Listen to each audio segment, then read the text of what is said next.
What's going on, people? Welcome back. Another week, another workout. This go around, we're going to be working the transverse plane, putting a lot of love into those movement patterns. So working the obliques, transverse abdominis, just making sure the whole body's working as one unit. So a lot of people kind of neglect this plane of movement. We work very linearly or laterally, and then we forget to rotate. It is such an integral movement that all humans got to do all the time, every day. This will be the rundown, 30 minutes altogether.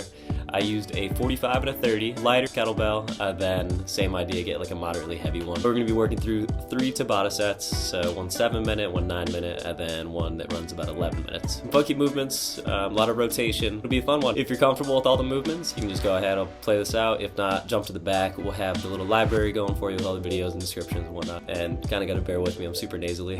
It's getting cold down in Florida right now. Let's hop into it, and we'll catch you on the other side. First Tabata is going to incorporate a lot of our hips, a lot of anti-rotation. So you're really using our core to stabilize throughout this. With the swings, we're getting big hip extension, a little bit of shoulder flexion, but a lot of the glutes, a lot of the hamstring involvement. Moving into that second pressing movement, we're going to get hip flexion. So we're getting the antagonist muscles from the first movement pattern. A little bit of pressing, so we had some lower body pulling. We're going to do some upper body pressing and hip flexion. Again, trying to fight the rotation, really good core engagement. And then this last move, the kettlebell squat curl, it's going to be a knee pattern, so antagonist to the hip pattern in the beginning, still hitting the legs a little bit, and then we're going to get some upper body pulling pressing, lower body pulling pressing. So get through this 9 minutes. Let's breathe it out, let's pace it out, move with intention. Y'all got this. Let's do it. Somebody please help me.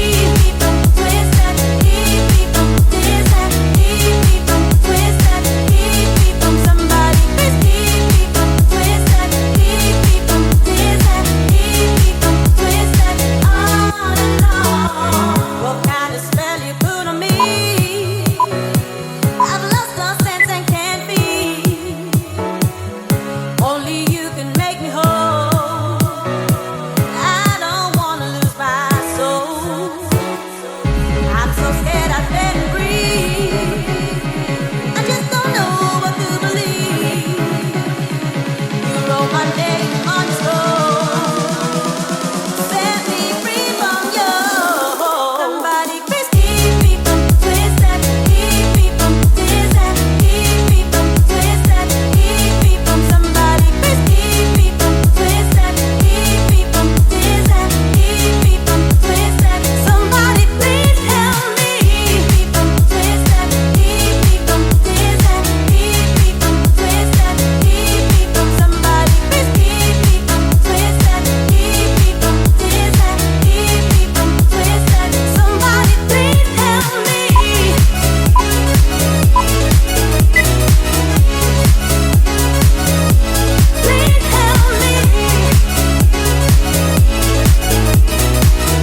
Second go around, now we're welcoming that rotation. Now we are opening up the hips, we're using the obliques, we're getting a little bit of fluidity, we're using that transverse plane as opposed to fighting it in that first go around. First one, we're using the lunge, so curtsy, big hip mobility, overhead pressing. It's going to be a little bit unstable being that we're sharing that kettlebell between the two arms. With our swing, we want to pivot, so we're opening up the hips, we're showing our shoulders, we're pitching the headlights, really using our obliques to transfer that weight, using our glutes to fire that kettlebell up. And then our last movement here, we are going to fight the rotation. So we're up in that high plank, really small center of gravity, so we're going to fight the imbalance. And then as we tap our toes, again, we're very strong in the hips, really bracing our core, fighting any urge to rock forward, backwards, any which way. We want a straight line from our heels up to our head, really solid in these planks. Second round, here we go. When it unfolds, hard to see the light when everything is dark and waiting for the clear. Thankful I'm alive, but terrified of dying. But hey, I'm still here. Is it bad sometimes? I like it when I lose control. There's something in it that's so beautiful. Listen, I can see the light of day.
Very nice job, y'all. Take these 2 minutes, catch your breath. We're gonna have one more round, runs you about 7 minutes. We're gonna wrap up right here. Last Tabata, we're gonna be focusing a lot on the rotation. We want to be twisting, we want to be using our trunk, we want to get some good mobility across the body. Starting off, offset load, cross body deadlift. So as we go, we want to get this good trunk mobility as we rotate down. Go ahead, touch the ground, big stretch in the hamstrings. What we are not looking for is having the same leg that we're holding the kettlebell with. We don't want that knee diving in.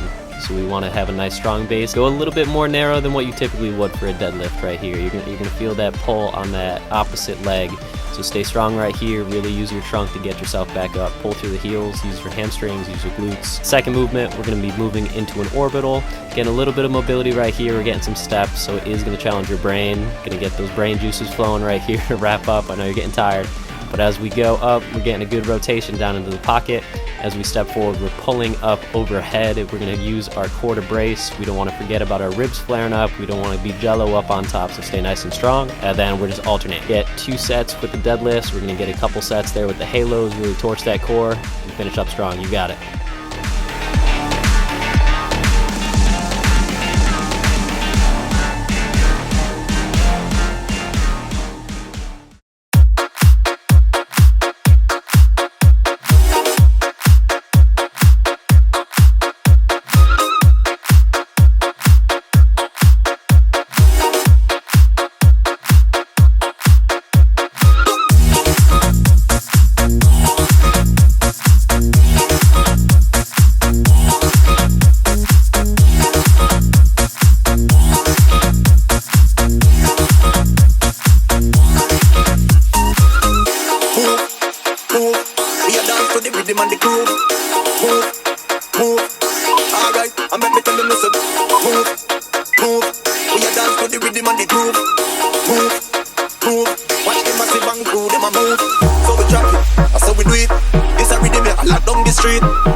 Once again, appreciate y'all stopping in. Getting over a cold again. It's getting freaking cold in Florida. By the cold, I mean 70 degrees, but still not used to it. This workout was more centered upon more rotational movements. Again, the transverse obliques, getting the hips opened up, and just getting you used to moving as a human should be moving. So on all planes of movements, crouching down low, we're swinging, we're rotating, bracing the core the whole time as we're going about things. A couple new ones for me as well. You almost saw me take a tumble on those lateral swings, but we'll get another one out to you next week. Appreciate y'all stopping in as always.